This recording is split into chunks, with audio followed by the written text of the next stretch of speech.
Assalamualaikum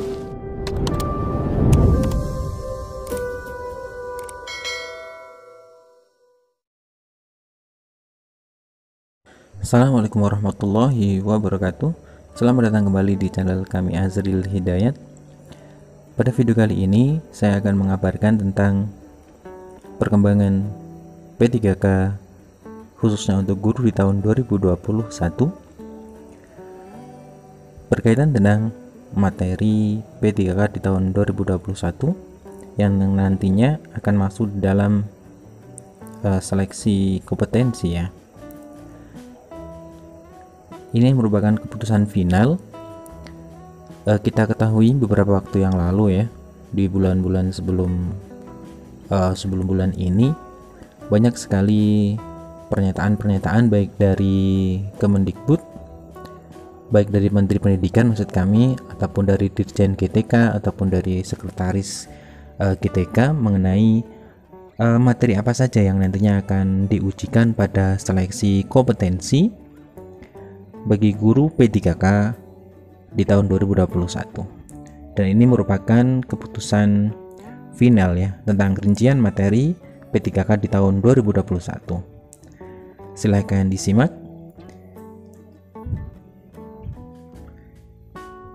Berita ini saya ambil dari jpnn.com ya, yang terbit di hari Kamis tanggal 15 April 2021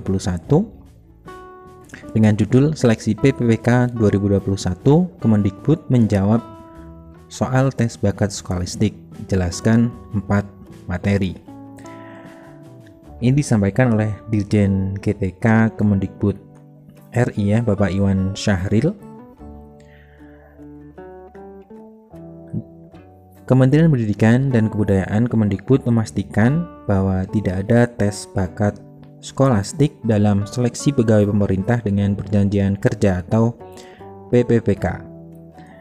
Dirjen Guru dan Tenaga Kependidikan GTK Kemendikbud Iwan Syahril mengatakan peserta tes hanya diberikan 4 materi saja. Nah ini ya, hanya ada 4 materi atau 4 kompetensi yang nantinya akan diujikan pada dalam seleksi PPPK di tahun 2021 ini. Enggak ada tes bakat skolastik, kata Iwan Syahril ya kepada jpnn.com Kamis 15 bulan 4 ya. Iwan menjelaskan bahwa dalam seleksi guru PPPK yang dimulai tahap pertama pada Agustus mendatang, masing-masing guru honorer hanya diujikan 4 materi. 4 materi itu apa saja? Keempat materi itu yakni kompetensi bidang sesuaikan mata pelajaran. Nah ini artinya kompetensi bidang ya, materi mata pelajaran yang diujikan oleh Kemendikbud sesuai dengan guru ya, guru honorer. Misalkan dia guru IPA, maka bidang ini ya bidang materi pelajaran IPA, IPS. Begitu juga dengan guru IPS maka materi IPS, guru SD maka materi tentang guru SD. Kemudian manajerial, sosiokultural, dan pertanyaan wawancara yang dijawab secara tertulis. Ini keempat materi ujian tuh ya, bidang, kemudian manajerial, sosiokultural, dan pertanyaan wawancara. Kemudian berapa jumlahnya yang disebutkan jumlah soal untuk masing-masing materi tersebut yang paling banyak terkait kompetensi bidang. Jadi para guru honorer harus menguasai ya ini 80 sampai 100 butir, itu adalah bidang kompetensi bidang maksud kami ya. Kemudian manajerial itu 30 butir soal, sosiokultural 20 butir, dan tes wawancara 10 butir soal. Jadi di sini kemampuan guru di bidang kompetensi bidang ini sangat menentukan ya, karena 80 sampai 100 soal itu diambil dari kompetensi sana. Kemudian disebutkan masing-masing peserta mendapatkan jumlah butir soal 140 sampai 160 ya. Kalau soal bidangnya 100, dari 160 maka 50% lebih ini ya dari tes kompetensi bidang. Kemudian dia pun mengimbau seluruh guru honorer untuk fokus mempelajari seri belajar mandiri calon guru ASN PPPK yang disiapkan Kemendikbud. tidak usah terpengaruh dengan informasi adanya bimbel skolastik. Nah, ini padahal banyak sekali bimbel yang mengedepankan atau pembahasannya terfokus di bakat skolastik ya. Nah, ini padahal untuk tahun 2021 itu tidak diujikan. Kemendikbud akan selalu mengupdate informasi seleksi PPPK, jadi jangan mudah percaya dengan informasi yang tidak jelas sumbernya, ucap Bapak Iwan Syahril. Nah, pihaknya menyebut masih ada waktu yang cukup untuk menyiapkan diri menghadapi tes PPPK. Seleksi pertama dimulai Agustus, tahap kedua Oktober, dan ketiga Desember ya. Ini salah satu keistimewaan juga ya. Maka bagi guru honorer itu dapat mengikuti 3 tahapan seleksi ya. Dan menurut saya adalah kuncinya di seleksi yang pertama di bulan Agustus, karena disebutkan baik oleh Dirjen GTK ataupun sekretaris ya, bahwa mengatakan bahwa ujian yang pertama di bulan Agustus ini adalah dikhususkan untuk guru honorer yang mengabdi di sekolah negeri.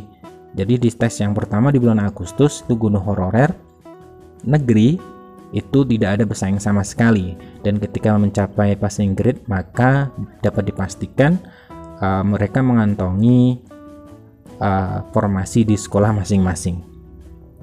Kemudian Iwan memberikan dukungan kepada seluruh guru honorer bahwa kelulusan bisa diraih bila tetap semangat belajar dan percaya diri.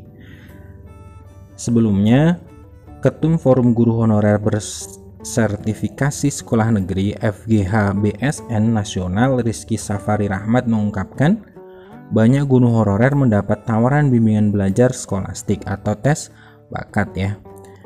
Ini seperti yang saya sebutkan tadi, banyak sekali bimbel yang unggulannya adalah tentang materi tes bakat skolastik.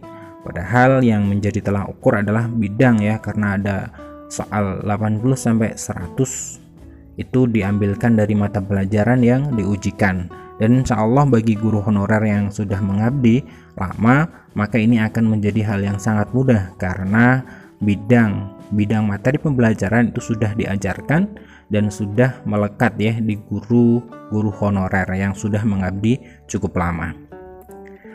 Pasalnya, berkembang informasi di lapangan bahwa seleksi PPPK nanti ada tes bakat skolastik.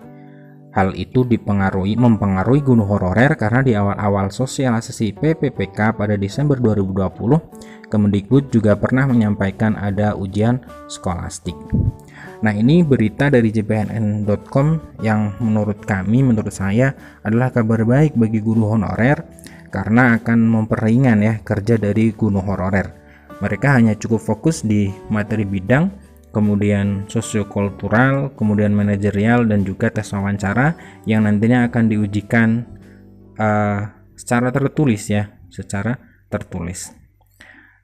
Nah, ini adalah informasi terbaru terkini dan merupakan keputusan final yang nanti akan kita tunggu bagaimana pernyataan resmi dari Kemendikbud mengenai hal ini tentang rincian materi PPPK tahun 2021. Semoga video yang singkat ini bermanfaat. Jangan lupa tetap pantau channel saya, karena insya Allah saya akan selalu update berita tentang PPPK, CPNS ataupun PPK non guru atau seleksi CASN di tahun 2021. Sekian video dari kami, semoga bermanfaat. Kami akhiri. Assalamualaikum warahmatullahi wabarakatuh.